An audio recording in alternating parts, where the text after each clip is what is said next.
হাজার হাজার মুরিদ আছে, লক্ষ লক্ষ মুরিদ উনার আছে।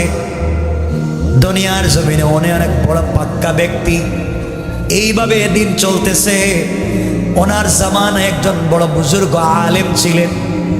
তিনি যেই জমানায় পীর ছিলেন, এই জমানায় একজন বড় আলেম ছিলেন। আলেমের নাম ছিল ফকিহ জিয়াউদ্দিন রহমাতুল্লাহ আলাইহি। কথাগুলো মনে রাখবেন। নিজামুদ্দিন আউলিয়া যেই সময় বড় আবেদ, ওনার হাজার হাজার মুরিদ আছে। ওই সময় একজন বড় আল্লাহর আলেম ছিলেন দুনিয়ার জমিনে, যার নাম ছিল ফকিহ জিয়াউদ্দিন রহমাতুল্লাহ আলাইহি। কথাগুলা মনে রাখবেন। ফকিহ জিয়াউদ্দিন সব সময় নিজামুদ্দিনকে বলতেন বেদাতি। কি বলতেন? বেদাতি বলার কারণ হল নিজামুদ্দিন আউলিয়া নামাজওয়ালা, রোজাওয়ালা, তাহাজ্জুদওয়ালা, কোরআনওয়ালা, জিকিরওয়ালা, পর্দাওয়ালা, এতে কোনো সন্দেহ নাই। মস্ত বড় আবিদ, তাতে কোনো সন্দেহ নাই। কিন্তু তার মুরিদের একটা কাজ করত।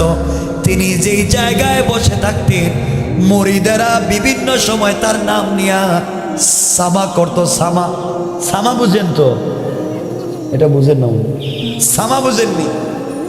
মানে ওই যে ডোল তো বুঝেন, ডোল মানে এক সাইড খোলা এক সাইড বন্ধ। এটাতে তারা সামা করতো, মানে এই যে ডুলে বাড়ি দিত, এগুলা দিয়া দিয়া তারা গান দিত, জিকির করত। এটা দিয়া তারা, যাকে আমরা কি বলে দোফ, কিন্তু ওই সময় এটা ছিল গানের জন্য, সামার জন্য, জিকিরের জন্য। পিসাব বসলে মুরিদের দেখেন আজকালকে পিসাবরা কি করে, কিছু পীর আছে না, ডুল বাজায় না গান বাজায়, গান বাজায়।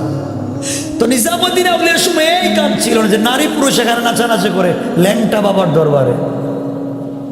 দিল্লির নিজামুদ্দিন আউলিয়া মস্ত বড় আবেদ, নামাজ পড়েন, তাহাজ্জুদ গুজার, এতে কোনো সন্দেহ নাই। তার দরবারে নারী পুরুষ আসার কোনো সুযোগ নাই। সুন্দর করে চালাচ্ছেন, কিন্তু তার মুরিদেরা বেশি ভালোবাসা, ভালো কথা বলেন, ভালো না। ওরা ভালোবাসতে গিয়ে এক পর্যায়ে সামা করে ডুল বাজায়, কিন্তু তিনি তাদেরকে নিষেধ করেন না। তিনি তাদেরকে নিষেধ করেন না। এইভাবে চলতে আছে। মানুষ যখন এই সময়ের সব থেকে বড় আলেম ফকিহ জিয়াউদ্দিনের কাছে নিজামুদ্দিন আউলিয়া সম্পর্কে জিজ্ঞাসা করে, হুজুর আপনি বলেন তো নিজামুদ্দিন আউলিয়া কেমন? ফকিহ জিয়াউদ্দিন বলেন, নিজামুদ্দিন আউলিয়া ভালো, নামাজ ভালো, রোজা ভালো, জিকির ভালো, পর্দা ভালো, সব ঠিক আছে, কিন্তু তার মুরিদেরা সামা করে তিনি দেখেন, নিষেধ করেন না। এই জন্য তিনি বিদাতি। মরার আগে বলবো বিদাতি, কিয়ামতের দিনও বলবো বিদাতি। কারণ যিনি জিকির করতে গিয়া মুরিদেরা গান বাজায়, সামা করে, নিষেধ করতে পারেন না, আমি কোনোদিন তাকে মানতে পারি না। যাকে ভালো বলেছি ভালো, যাকে খারাপ বলেছে খারাপ। আমি ছোট ছোট পীরের কথা বলতেছি না, ডাইরেক্ট নিজামুদ্দিন আউলিয়ার কথা বলতেছি। দেখেন কি হয়। আমার বন্ধুগণ এইভাবে চলতে লাগলো দীর্ঘদিন। নিজামুদ্দিন আউলিয়া জানতে পারলেন ফকিহ জিয়াউদ্দিন তাকে বিদাতি বলেন, তাকে মানেন না। তার সবগুলা কাজ তিনি মানেন, কিন্তু সামা করাকে তিনি মানেন। কথা বলেন। আপনি আপনার পীরের মুরিদ ভালো করে মানেন, আপনার পীর যদি ভালো কথা বলে মানেন, কিন্তু পীর পীরও গাঁজা খায়, আপনিও গাঁজা খান, পীরও ফেন্সিডিল বেচে, আপনি ইয়াবা বিক্রি করেন, এমন পীরও জাহান্নামী, মুরিদও জাহান্নামী। এদেরকে যারা সাপোর্ট দেয়, যারা মানে, সবগুলো জাহান্নামী। কন্যা আউযুবিল্লাহ।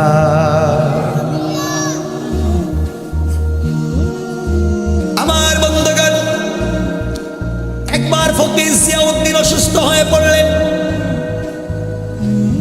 দিল্লির সব থেকে বড় আলিম ফকির জিয়াউদ্দিন অসুস্থ হয়ে গেলেন। সবাই মনে করলো তিনি আর বাঁচবেন না। এমন সময় নিজামুদ্দিন আউলিয়া একদিন এক প্রোগ্রামে যাচ্ছেন। রাস্তায় যাওয়ার পথে মুরিদেরা বলছে, পীর সাহেব হুজুর আপনি জানেননি কোনো খবর? তিনি বললেন, না জানি না, কি হয়েছে?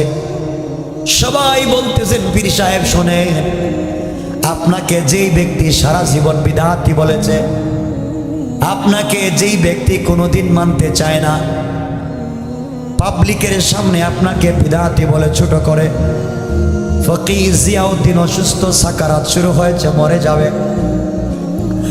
মুরিদের উদ্দেশ্য ছিল এই কথা যদি নিজামুদ্দিন আউলিয়াকে বলে তিনি খুশি হবেন, আর বলবেন সেই ব্যক্তি আমাকে সারা জীবন বিদআতি বলছে, ও মরে যাচ্ছে, মরে যাক। যা আমরা করব, আমরা হলে তো ফেসবুকে টুইটারে আমাদের পীর সাহেবের নাম দিয়ে লাগাই দিতাম। নিজামুদ্দিন আউলিয়া বলেন, সত্যি কি তুমি দেখে এসেছ? সত্যি কি তুমি জানো তিনি অসুস্থ? কয়, হ্যাঁ আমি জানি অসুস্থ। এমন সময় নিজামুদ্দিন আউলিয়া বললেন, আমার সবগুলা প্রোগ্রাম ক্যান্সেল, আমি আজকে কোন প্রোগ্রামে যাব না, আমি আজকে কোন মাহফিলে যাব না, তোমরা আমাকে নিয়ে চলো, ফকির জিয়াউদ্দিনকে অসুস্থ দেখতে যাব। সারা জিন্দেগি এই লোকটা আমাকে বিদআতি বলতে পারে, কিন্তু তিনি হলেন এই জামানার সব থেকে বড় আলেম, তাকে সম্মান দেওয়ার জন্যে আমাকে কি বলল তা জানতে চাই না। একজন বড় আলেমকে সম্মান জানাতে তার ইন্তেকালের সময় তাকে দেখতে যেতে চায়। সুবহানাল্লাহ বলেন।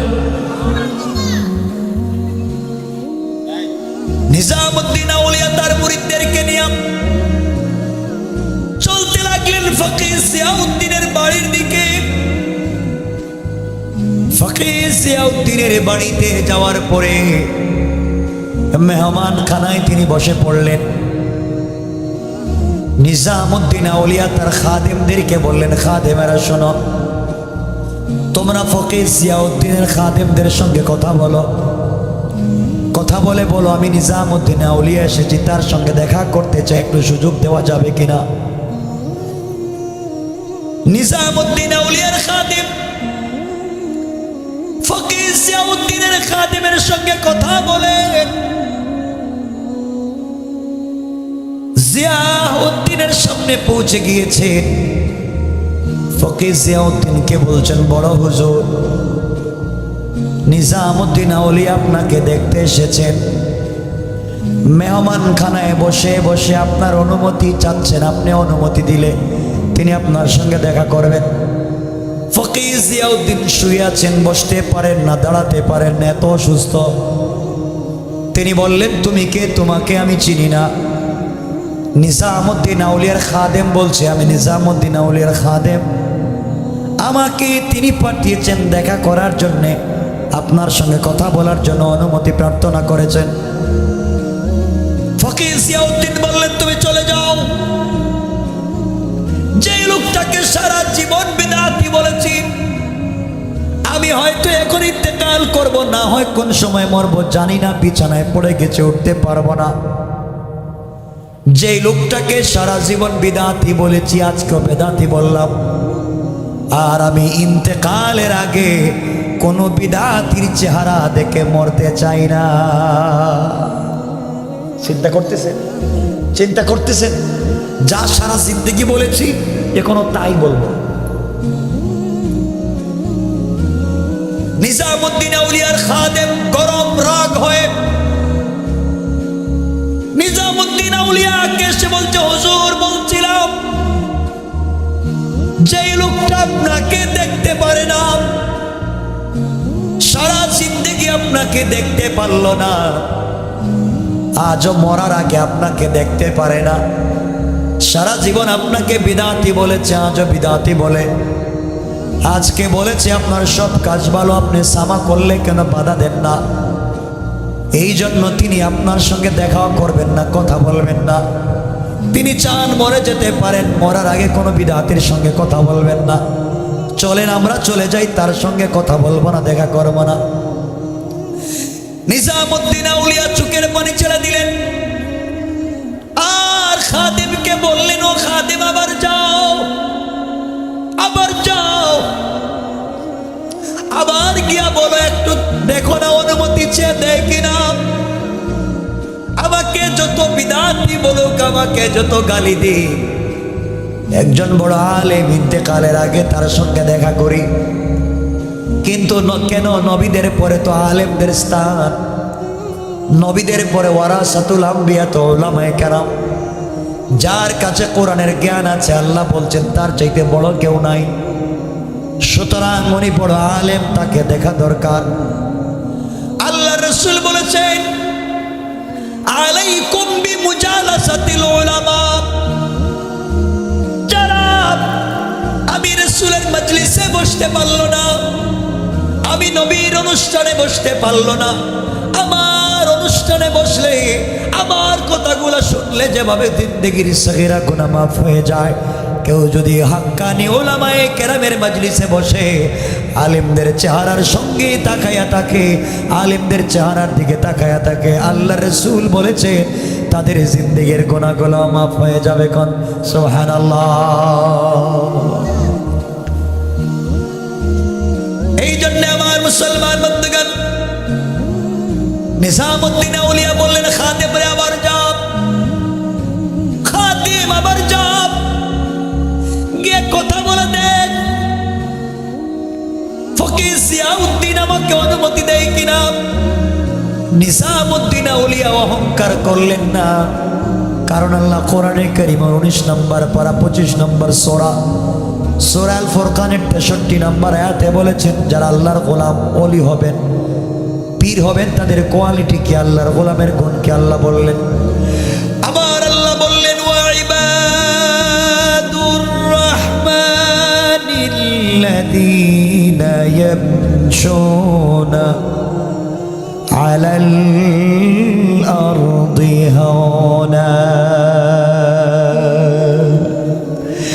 আল্লাহ রাব্বুল ইজ্জত ওয়াল জালাল বললেন, যারা আমি আল্লাহর গোলাম দাবি করবে, নিজেকে আশিক রাসূল দাবি করবে, আমি আল্লাহর ওলি যারা দুনিয়ার জমিনে দাবি করবে, আমি আল্লাহর গোলামের 1 নাম্বার গুণ হলো আমার গোলাম দুনিয়ার জমিনে কোনোদিন অহংকার করতে পারে না। কোন সুবহানাল্লাহ।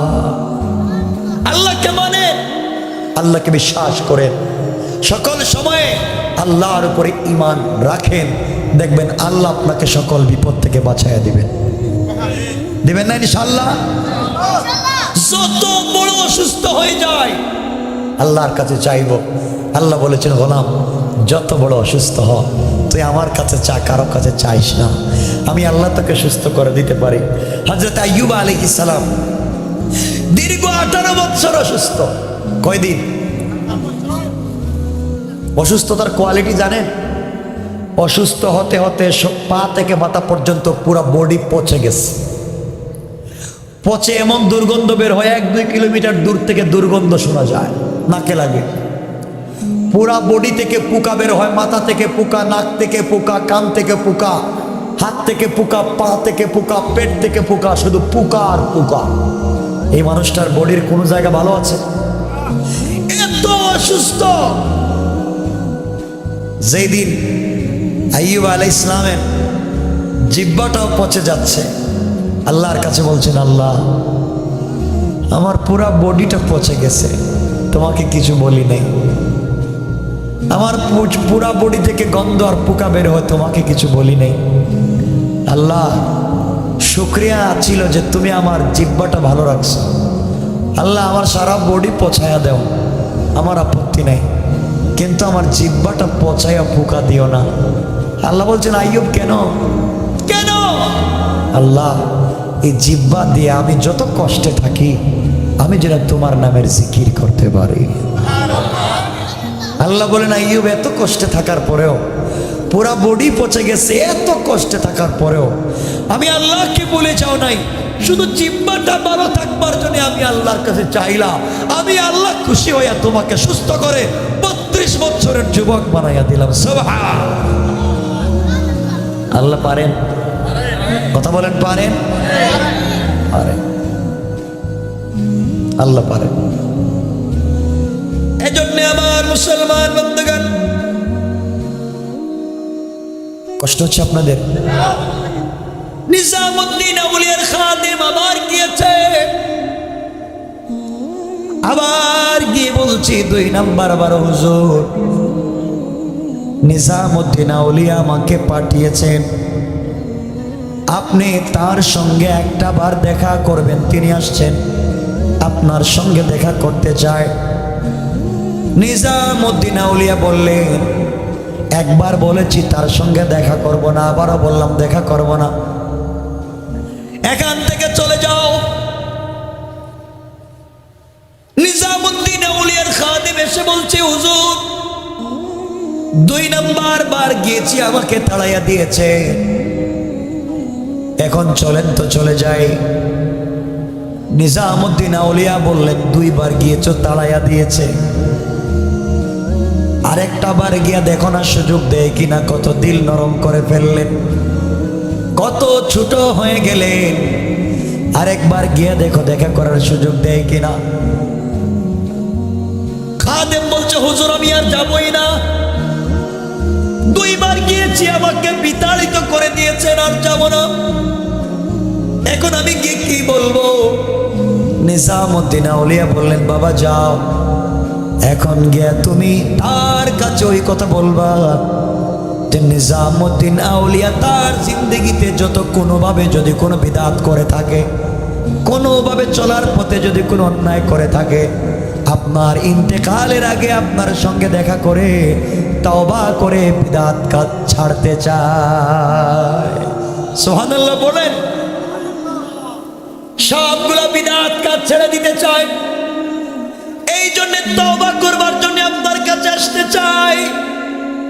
এই কথাটা আপনি তার কাছে জানাইয়া দিবেন, মনে রাখবেন কি বলতে চাই। দেখেন কি সম্মান, নিজামুদ্দিন আউলিয়া ফকির জিয়াউদ্দিনকে কত সম্মান দিলেন। 3 বার যখন পাঠালেন, 3 নাম্বার বার খাদেম যাওয়ার পরে বলছে হুজুর এখন আসছি, আপনি একটু দেখা করার সুযোগ দেন। ফকির জিয়াউদ্দিন বললেন তোমাকে 2 বার বলেছি না আসার জন্য, এখন আসছো কেন? এই সময় নিজামুদ্দিন আউলিয়ার খাদেম বলছে হুজুর এখন আপনার কাছে নিজামুদ্দিন আউলিয়া আমাকে পাঠিয়েছে, জীবনে চলার পথে যদি কোনো বিদআত করে থাকেন, তওবা করার জন্য আসতে চান, আপনি যদি একটা সুযোগ দেন। এই কথা শুধু বলেছেন। ফকির জিয়াউদ্দিন বললেন কারা আছো, আমাকে কষ্ট করে বসাইয়া দাও, আমাকে একটু বসাও। ফকির জিয়াউদ্দিন বসলেন। এবার নিজামুদ্দিন আউলিয়ার খাদেমকে বলছেন সত্য কথা বলো, সত্য কথা বলো, সত্যি কি নিজামুদ্দিন আউলিয়া ভুল বুঝতে পেরে বিদআত থেকে বাঁচবার জন্য আসতেছেন? বলে হ্যাঁ। ফকির জিয়াউদ্দিন তার খাদেমকে বললে খাদেম তুমি আমার ঘরে যাও, নিজামুদ্দিন আউলিয়া যদি তার সবগুলা অন্যায় থেকে নিজেকে বাঁচাবার জন্য আমার কাছে আসে তওবা করবার জন্য, আমি ফকির জিয়াউদ্দিনও তাকে বিশ্বের সব থেকে বেশি সম্মান দিতে চাই, আমিও তাকে সম্মান দিতে চাই। তুমি আমার ঘরে যাও, আমার হোয়াইট শোকেসের ভিতরে জীবনে পাওয়া আমার যতগুলা মাথার পাগড়ি আছে, সম্মান হিসাবে পৃথিবীর যত জায়গায় গিয়েছি, যত জায়গায় আমি সম্মান হিসাবে মাথায় পাগড়ি পেয়েছি, সবগুলা পাগড়ি তোমরা এই মুহূর্তে আমার সামনে নিয়ে আসো। আর একটা পাগড়িকে আরেকটা পাগড়ির সঙ্গে জয়েন্ট লাগাইয়া নিজামুদ্দিন আউলিয়া যেই রুমে বসে আছেন ওই রুম থেকে মাটির মধ্যে বিছাইয়া আমার রুম পর্যন্ত নিয়ে আসো। নিজামুদ্দিন আউলিয়া আমার কাছে আসতে চায়, সে যেন মাটিতে হেঁটে না আসে, তার জুতা সহ যেন আমার পাগড়ির উপর দিয়া হেঁটে হেঁটে আমার রুমে চলে আসে। কোন সুবহানাল্লাহ। একটু আগে কত গরম ছিলেন না, কত রাগ করেছেন, দেখাই করবেন না। কিন্তু একজন মানুষ যখন বলছে আমি তওবা করতে চাই, একজন আলেম নিজের মাথার পাগড়ি তার জন্য বিছাইয়া দিচ্ছে। আমি এখান থেকে বোঝাতে চাই, মানুষ চলার পথে ভুল করবে না, করবে না? যুবকেরা ভুল করেছে, একটা দাড়ি রাখে না, মসজিদে আসে না, টাকনুর নিচে প্যান্ট চলে গেছে। আপনি কার ছেলে দেখো রে বাবা, টাকনুর নিচে প্যান্ট পরে দাঁড়িয়ে রাখে না, মসজিদ আসে না, আপনি তুচ্ছ তাচ্ছিল্য করলেন না। সে ভুল করেছে, তাকে আপনি বুঝাও। ঠিক বললাম না? তাকে আপনি বুঝান। সে বুঝে না, সে ইসলাম জানে না, তাকে আপনি ইসলামটা জানান। সে যখন ইসলামটা জানতে পারবে তখন আর ছাড়বে না। কথা বলেন না কেন?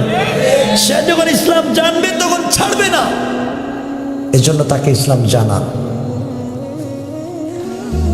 আমার বন্ধুগণ, এক পর্যায়ে ফকির জিয়াউদ্দিনের সবগুলা পাগড়ি যখন বিছায়া দেওয়া হলো নিজামুদ্দিন আউলিয়া রুম পর্যন্ত, আর বলা হলো নিজামুদ্দিন আউলিয়া আপনি ফকির জিয়াউদ্দিনের পাগড়ির উপর দিয়ে হেঁটে হেঁটে যান। নিজামুদ্দিন আউলিয়া জুতা খুললেন আর বললেন আমি পাগড়ির উপর দিয়ে হাঁটবো। একজন আলেমের মাথায় পাগড়ি ছিল, ওই পাগড়ির উপর দিয়ে আমি হাঁটবো। তিনি বলেছেন হেঁটে যাওয়ার জন্যে। আমরা হলে তো হাইটা যাইতাম, লাইভও দিতাম, সেলফি উঠে ফেসবুকে দিতাম, দেখো সারা জীবন আমার বেদাতি বলছে, এখন তার পাগড়ির উপর দিয়ে আমি হাইটা যাই। ঠিক না? আমাদের যে চরিত্র।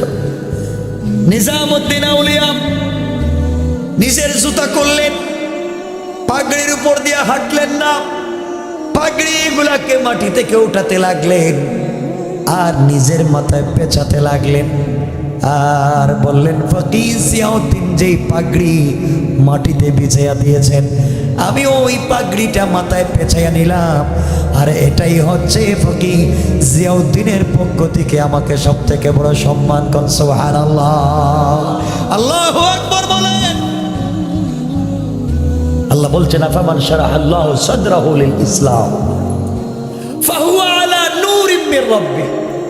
যার কাছে ইসলামের জ্ঞান আছে সে সব থেকে বড় ব্যক্তিত্ব, সে সব থেকে বড় জিনিস, সব থেকে পাওয়ারফুল ব্যক্তি। আল্লাহ বলছেন সে হচ্ছে আমি আল্লাহর জ্ঞান থেকে পাওয়া আলোর মধ্যে আছে। কোন সুবহানাল্লাহ। আল্লাহর পয়গম্বরের একজন সাহাবী ছিলেন যার নাম ছিল সালাবা আল আনসারী রাদিয়াল্লাহু তাআলা আনহু। উনি ছিলেন আনসারী সাহাবী। কথাগুলো মনোযোগ দিয়ে শুনবেন কি বলতে চাই। সালাবা আল আনসারী রাদিয়াল্লাহু তাআলা আনহু আল্লাহর রাসূল এক যুদ্ধে যাবেন। মদিনার একজন ধনী সাহাবী, মদিনায় তিনি এসেছেন, যার নাম হযরত সাঈদ, যাকে বলেন সাঈদ ইবনে আব্দুর রহমান রাদিয়াল্লাহু তাআলা আনহু। সাঈদকে বিশ্ব নবী নিয়ে জিহাদে চলে যাবেন, যুদ্ধে চলে যাবেন। আল্লাহর নবী মদিনার মধ্যে একজন আনসারী সাহাবী, একজন মুহাজির সাহাবী, দুইজনকে দিয়ে বন্ধুত্ব করায় দিয়েছিলেন। আর বলছিলেন যে কারো অসুবিধা সুবিধায় একজন আর একজনকে সহযোগিতা করবা। বিশ্বনবী সাঈদকে নিয়ে যখন জিহাদের ময়দানে চলে যান,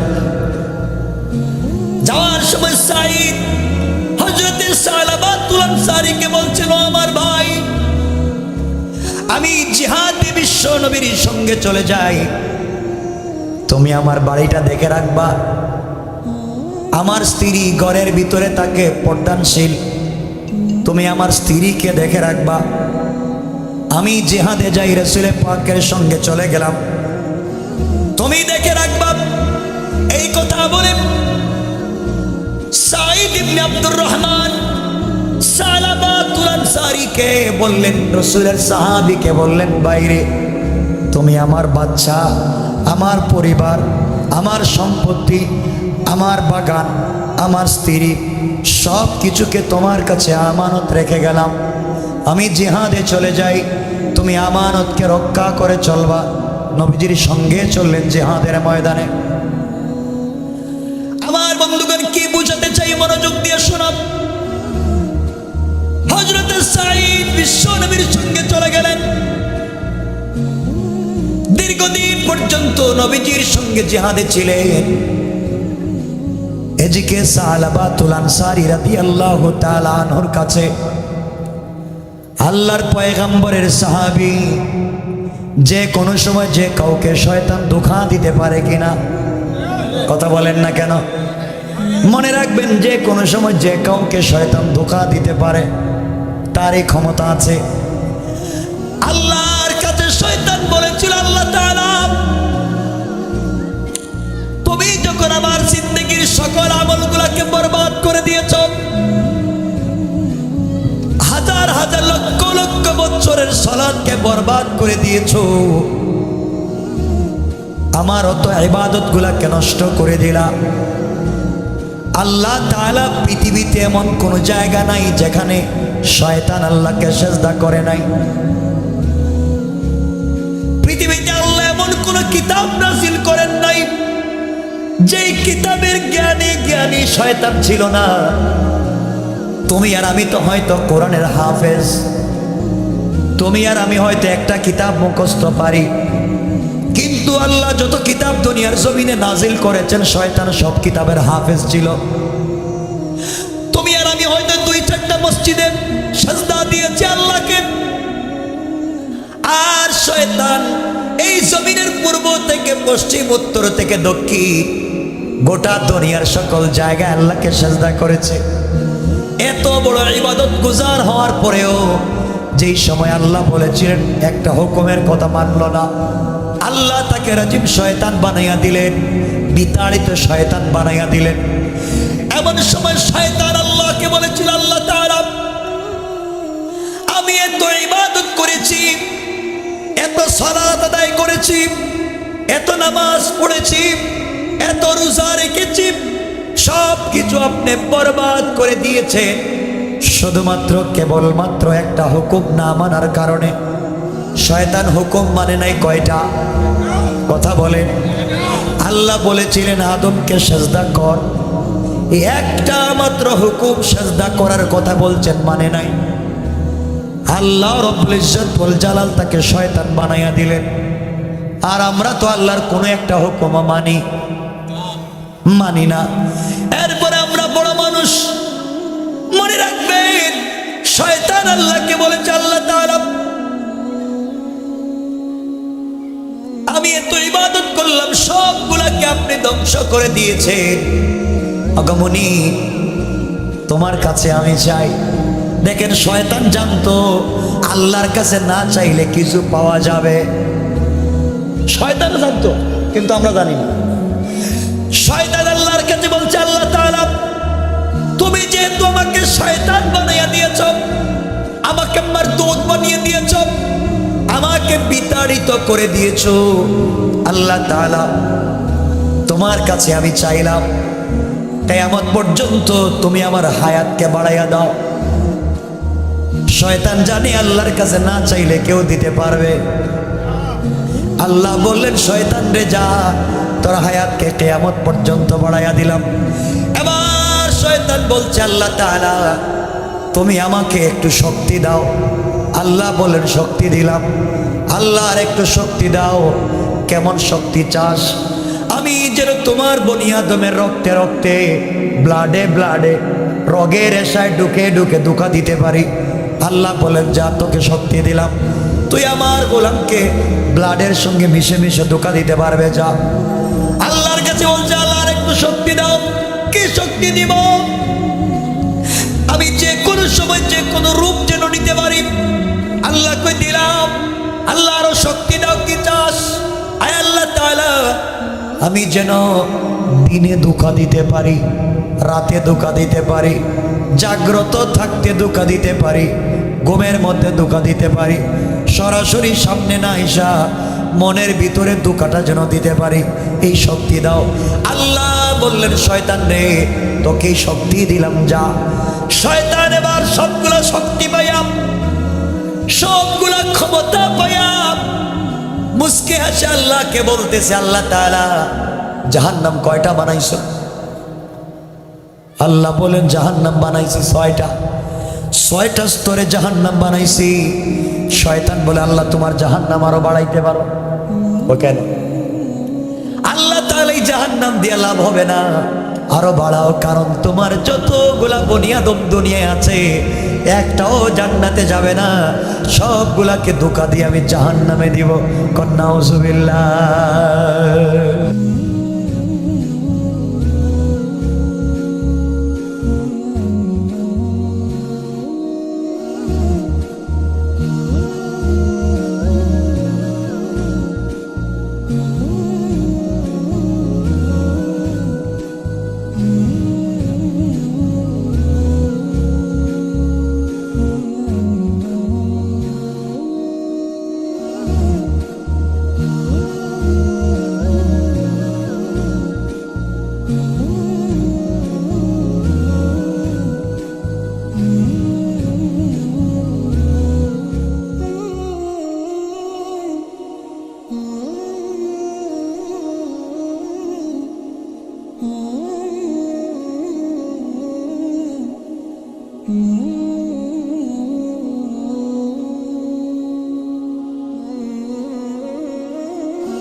Mm-hmm.